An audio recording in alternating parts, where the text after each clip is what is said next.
Well, I was not planning on doing another video in this new tank build video series for another few months until I had some corals in the tank so I could do a progress report. But as you can see with the air bubbler in there, something is amiss with the tank and I want to keep it real, so I wanted to come back and do a video. I had a real unfortunate incident this past weekend that is such a bummer. It killed nearly half of my fish in this tank. I had 21 fish. Everything in terms of the fish were doing great, really healthy. I had no losses up until this point, but something happened that I never envisioned could ever happen that killed 9 of my fish. Such a bummer. So let me go into the sump room and explain what happened.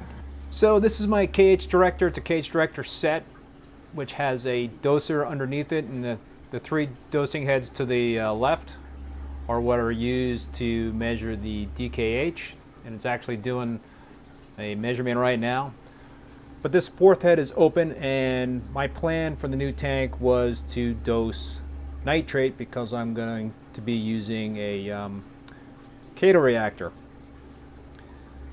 So I had this container all filled up, 1,000 mLs of nitrate, and the solution is actually ammonium nitrate. Well, every 3 months, religiously, I do maintenance on each of these dosing heads because it's really important to do the maintenance. You really have to make sure there's no dirt on the rollers, on the tubing, on the covers, so that these dosers can perform at an optimal level. Anyway, this past weekend I was doing maintenance. I had the covers off. I had done the maintenance on these 3 dosing heads, and I did maintenance on that 4th dosing head, which was all hooked into the nitrate solution, which was filled up to 1,000 mLs. Anyway, so I pulled, these rollers out, and I used some acetone to clean the rollers. Even though this thing was barely used, I dosed a little nitrate before. I was like, what the heck? I'll just, I cleaned the first 3 dosing heads. I'll clean the 4th one, even though it doesn't really need it. Well, unbeknownst to me, when I popped off these rollers and had the tubing out, I opened up the tubing. Here's a look at the tubing in a spare tube and packaging. Well, what apparently happened, I didn't see it happen at the time. What apparently happened was that since I have this container about 3 feet above my sump, is that there was some serious back pressure, and it siphoned everything in this bottle into this sump. Whoa. And I've been doing, I've been using peristaltic dosers for many, many years, and something like that has never, ever, ever happened to me, and I never even imagined it as a possibility. So I did the maintenance, and I went skiing. I went skiing for a couple hours, and then I came back home. Okay, so I came home from skiing, and I just came down here to do a little work, just a little work at the desk over there. And I walked by the tank, and I didn't see any fish were out swimming around. The lights were on, and I'm like, wow, that's really weird. What's going on with that? So I don't know. I didn't think much of it, and I was working at the desk, and the next thing you know, out of the corner of my eye, I see a fish jump completely out of the tank and land on the floor. Whoa, what was going on? So I came up to the tank and I looked really closely, and the fish were in trouble. All the fish were in trouble. I saw a few on their sides. They were all gasping for air. They're all inside the rockwork right in here, just hiding, like, what the heck is going on here? So I had a crisis on my hand, but I did not know what was going on. So I initially thought that maybe there was some spare voltage. You know, I was doing some maintenance. I was doing some other maintenance on the tank before I was cleaning the dosing heads. So I thought, all right, maybe it's some stray voltage and it's freaking out the fish, because it was a systematic thing. Every fish was impacted. I also thought maybe it was the acetone that I was using to clean the dosing heads. But everybody in this tank was fine. You know, the fish tank over here, nobody was freaking out. Everybody was hunky-dory. So I ruled out the acetone. Anyway, I eventually noticed that this bottle was empty. So it dumped 850 mLs into the sump.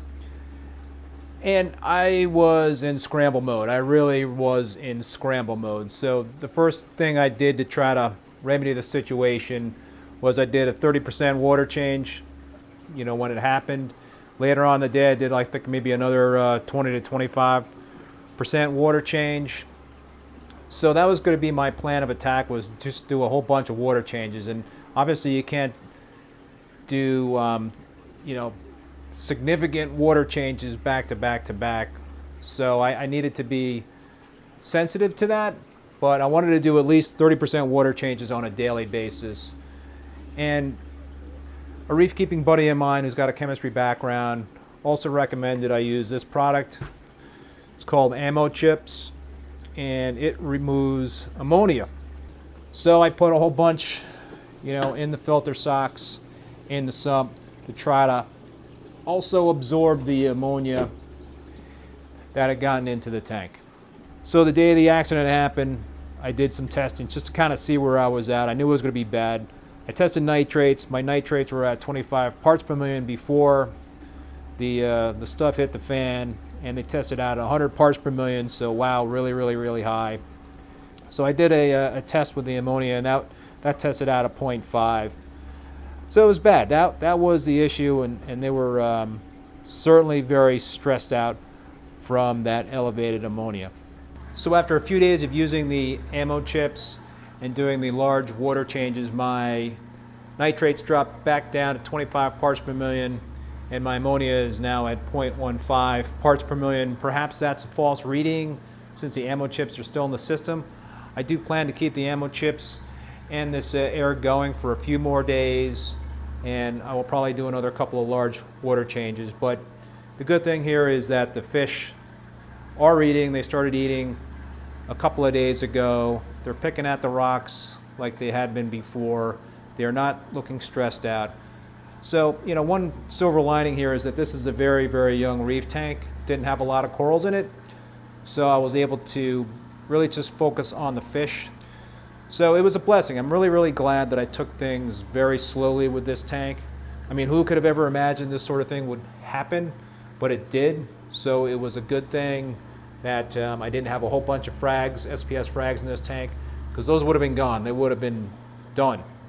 Another blessing is that this accident didn't happen to this established 187-gallon tank, because that would have been a total wipeout. I think I would have lost all the acros, all the corals in this tank.